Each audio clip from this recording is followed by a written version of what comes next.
জুবিন গাৰ্গৰ চাৰ্জশ্বিট দুৰ্বল charge sheet. Charge sheet যিমান আমি অধিবক্তাসকলৰ পৰা আমি শুনিবলৈ পাইছোঁ যথেষ্ট দুৰ্বল। কাৰোবাক বচাবৰ বাবেহে এই চাৰ্জশ্বিট দিয়া হৈছে। যি মূল ব্যক্তি যিসকলৰ নাম চাৰ্জশ্বিটৰ ভিতৰত অন্তৰ্ভুক্ত হ'ব লাগিছিল, বহুত মূল ব্যক্তি বহুত মূল খলনায়কসকলৰ নাম এই চাৰ্জশ্বিটৰ ভিতৰত নাই। চাৰ্জশ্বিটত মূল খলনায়কৰ নামেই নাই। ভাৰতৰ ভিতৰত জল জীৱন আঁচনিৰ বিফল হোৱা তালিকাত অসম ২ নম্বৰত। জল জীৱন আঁচনি বিফল হৈছে, তাৰ ভিতৰত ২ নম্বৰ স্থানত আছে আমাৰ অসম ৰাজ্য। কংগ্ৰেছে আৰম্ভ কৰিছে ৰাইজৰ পদূলি, ৰাইজৰ কংগ্ৰেছ। এইবাৰ অসমত হিমন্ত চৰকাৰ নহয়, তৰুণ গগৈৰ আদৰ্শৰ চৰকাৰ গঠন হ'ব। এই মন্তব্য গৌৰৱ গগৈ। সমাগত ২০২৬ বিধানসভা নিৰ্বাচনৰ প্ৰাক মুহূৰ্তত শাসক বিৰোধী দলসমূহে নিৰ্বাচনী কুচকাৱাজ আৰম্ভ কৰিছে। তাৰ সমান্তৰালকৈ অসম প্ৰদেশ কংগ্ৰেছ কমিটিৰ সভাপতি গৌৰৱ গগৈয়ে প্ৰস্তুত কৰিছে নিৰ্বাচনৰ ৰণনীতি। লোকসভা নিৰ্বাচনত যোৰহাটৰ পৰা বিপুল ভোটত জয়লাভ কৰা সাংসদ গৌৰৱ গগৈয়ে যোৰহাটত কংগ্ৰেছৰ ভেটি মজবুত কৰিবলৈ এখন ৰাজহুৱা সভাত উপস্থিত হয়। উত্তৰ পশ্চিম যোৰহাট ব্লক কংগ্ৰেছ কমিটিৰ উদ্যোগত দহোটীয়াত অনুষ্ঠিত কৰা ৰাজহুৱা সভাত সভাপতিগৰাকীক শতাধিক কংগ্ৰেছ কৰ্মীয়ে বাইকেৰে আদৰি নিয়ে।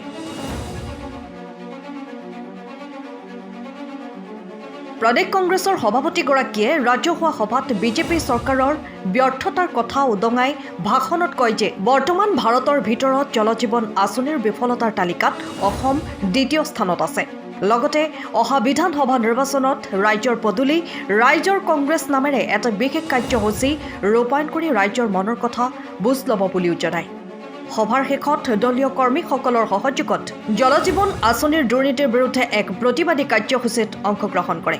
অন্যহাতে গৌৰৱ গগৈয়ে সাংবাদিকৰ আগত কয় যে জুবিন গাৰ্গৰ চাৰ্জশ্বিট দুৰ্বল চাৰ্জশ্বিট। কাৰোবাক বচাবৰ বাবেহে এই চাৰ্জশ্বিট দিয়া হৈছে। অন্যহাতে চাৰ্জশ্বিটত মূল খলনায়কৰ নামেই আহিল বুলি মন্তব্য কৰে। দুৰ্ভাগ্যজনক কথা যে ভাৰতবৰ্ষৰ যিমানবোৰ ৰাজ্যৰ ভিতৰত জল জীৱন আঁচনি বিফল হৈছে, তাৰ ভিতৰত ২ নম্বৰ স্থানত আছে আমাৰ অসম ৰাজ্য। যি অসমলৈ আমি ইমান গৌৰৱ অনুভৱ কৰোঁ, যি অসমলৈ আমি সকলোৱে সপোন দেখোঁ, সেই অসমৰ আজি নাম মাত্ৰ কেলেংকাৰী আৰু বিফলতাতে আমি শুনা পাইছোঁ সদনৰ ভিতৰত। তাৰ পূৰ্বে নীতি আয়োগ আমি শিক্ষা আৰু স্বাস্থ্যৰ ক্ষেত্ৰত তলৰ পৰা ২ নম্বৰ স্থানত, এইখিনি কথাও আমি অৱগত হ'লোঁ। এতিয়া আমি গম পাইছোঁ যে আজি জল জীৱন আঁচনিৰ ভিতৰতো আটাইতকৈ বেছি কেলেংকাৰী ৰাজ্য থকাৰ ভিতৰত অসম ২ নম্বৰ স্থানত। আৰু এই বিভাগৰ দায়িত্বত কোন আছে? হিমন্ত বিশ্ব শৰ্মা ডাঙৰীয়া এজন ঘনিষ্ঠ মন্ত্ৰী। সেইকাৰণে ৰাইজে এইবাৰ স্পষ্ট মনেৰে সিদ্ধান্ত লৈছে যে আৰু 10 বছৰ হিমন্ত বিশ্ব শৰ্মা ডাঙৰীয়া মুখ্যমন্ত্ৰী হিচাপে চাবলৈ নিবিচাৰে। যিগৰাকী নিজকে এজন ৰজা ভাবে, এই অহংকাৰী ৰজা ৰাজত্ব অসমৰ ৰাইজে নিবিচাৰে। অহাবাৰ কংগ্ৰেছৰ নেতৃত্বৰ চৰকাৰ আগুৱাই এখন চৰকাৰ, যি চৰকাৰ নিজকে সেৱকৰ দৰে ব্যৱহাৰ কৰে, সেই সেৱকৰ দৰে এটা কাম কৰা চৰকাৰ অসমৰ জনসাধাৰণে বিচাৰে। আৰু আজি আমি এটা সিদ্ধান্ত লৈছোঁ যে অসমৰ চুকে কোণে য'ত জল জীৱন আঁচনি বিফল হৈছে, তাত প্ৰদেশ কংগ্ৰেছে গৈ ষ্টিকাৰ লগাব। আশা কৰোঁ যে কেন্দ্ৰ চৰকাৰ, ৰাজ্য চৰকাৰ নিৰীক্ষণ কৰিব। য'ত আমি ষ্টিকাৰ লগাইছোঁ তাত তেওঁলোকে সেই আঁচনিবোৰ শুদ্ধ কৰিবলৈ বাধ্য হ'ব। এই বিষয় লৈ মই আগতেও কৈছোঁ যে চাৰ্জশ্বিট যিমান আমি অধিবক্তাসকলৰ পৰা আমি শুনিবলৈ পাইছোঁ যথেষ্ট দুৰ্বল। এই চাৰ্জশ্বিট যোগেদি মই পূৰ্বেও কৈছোঁ যে মোৰ সন্দেহ যে শ্যাম কানু মহন্তক কেনেদৰে ৰেহাই দিব পৰা যায়, সেয়া বাবে এটা ৰণকৌশল। আৰু লগতে যি মূল ব্যক্তি যিসকলৰ নাম চাৰ্জশ্বিটৰ ভিতৰত অন্তৰ্ভুক্ত হ'ব লাগিছিল, বহুত মূল ব্যক্তি বহুত মূল খলনায়কসকলৰ নাম এই চাৰ্জশ্বিটৰ ভিতৰত নাই।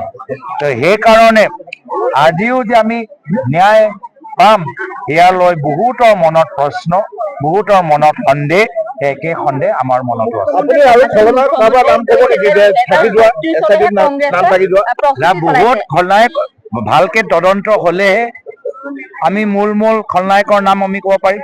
যেতিয়া তদন্তই আজি আমি দেখা পাইছো যে বহুত ক্ষেত্ৰত তদন্ত আজি অধিবক্তাসকলে কৈছে যে যি প্ৰক্ৰিয়া যি নিয়ম পালন কৰিব লাগিছিল নাই কৰা, ক'ৰবাত নে ক'ৰবাত মানুহক ৰেহাই দিবলৈহে এনেকুৱা চাৰ্জশ্বিট বনাইছে, কিছুমান ব্যক্তিক চাৰ্জশ্বিটৰ পৰা বাহিৰত ৰাখিবলৈ এনেকুৱা তদন্ত কৰিছে, বা কিছুমান মানুহক যে কাইলৈ গৈ জাজে আজি তেওঁলোকক ৰেহাই দিয়ে, বেলত ওলাই যাবলৈ এটা সুযোগ দিয়ে, তাৰ বাবে এতিয়াৰ পৰা তৈয়াৰী যেন কৰিছে বহুতৰ মনত এনেধৰণৰ অভিযোগ। মুখ্যমন্ত্ৰীয়ে কৈছে যে চাৰ্জশ্বিট দিলো এবাৰ গৌৰৱ গগৈ পাল।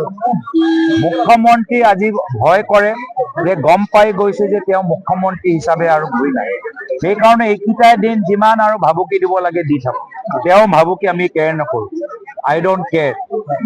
ৰাইজেও কৈছে যে আমি একো আমি কেয়াৰ নকৰো, আৰু সেই শব্দটো ব্যৱহাৰ কৰে যি শব্দটো জুবিন দাই কয় কিন্তু ক'বলৈ বেয়া, কিন্তু সেই কথাবোৰ আজি মুখ্যমন্ত্ৰীৰ ভাবুকি যেতিয়া শুনে কোনোবাই সেইখিনিয়ে কথা কয়। এই যে ভাবুকি ৰাজনীতি, আপোনালোকক ভাবুকি দিয়ে, সাংবাদিকখিনিক ভাবুকি দিয়ে, উদ্যোগ কৰা মানুহক ভাবুকি দিয়ে, বাগানৰ মালিকসকলক ভাবুকি দিয়ে, বাগানৰ শ্ৰমিকসকলক ভাবুকি দিয়ে, কলেজৰ প্ৰিন্সিপালসকলক ভাবুকি দিয়ে, কলেজৰ ছাত্ৰ ছাত্ৰীসকলক ভাবুকি দিয়ে। এই ভাবুকি আৰু বেছি দিন দিব নোৱাৰিব। 4 মাহ পিছত ক্ষমতা যাব, তেতিয়া ৰাইজৰ মাজত থাকিব লাগিব। মিত্ৰতা সম্পৰ্কে কিবা ক'ব নেকি? মিত্ৰতা মই যি ক'ব লাগে আমি কম, আমি বিভিন্ন লগত আমি আলাপ আলোচনা নিজৰ দলৰ মাজতো আৰু বেলেগ দলৰ নেতৃত্বৰ লগতো কৰি গৈ আছো। আজি মুখ্যমন্ত্ৰীগৰাকীয়ে এটা কথা কৈছে যে 2034 চনলৈহে কংগ্ৰেছে প্ৰস্তুতি চলাইছে, 26 আৰু 31 বিজেপি চাওক, ৰাইজৰ সন্মুখত স্পষ্ট কথা যে অহংকাৰী ৰজাৰ শাসন আৰু 5 বছৰ মানে যোৱা 5 বছৰ যোগ কৰি 10 বছৰ নিবিচাৰে, তেওঁলোকে অহংকাৰী ৰজাৰ পৰা পৰিত্ৰাণ বিচাৰি আমাক কংগ্ৰেছৰ নেতৃত্বৰ চৰকাৰ যি ৰাইজক সেৱা কৰিব, থলুৱা উদ্যোগত জোৰ দিব, যুৱকসকলৰ আজি উচ্চ শিক্ষাৰ ওপৰত জোৰ দিব, আৰু অসমৰ জনসাধাৰণৰ প্ৰশ্ন কৰা যে মূল তেওঁলোকৰ গণতান্ত্ৰিক অধিকাৰ ঘূৰাই আনিব, এনেকুৱা এটা চৰকাৰ বিচাৰে। সময়ৰ খবৰ সময়ত পাবলৈ ফ'ল' কৰক টাইম অফ আছাম।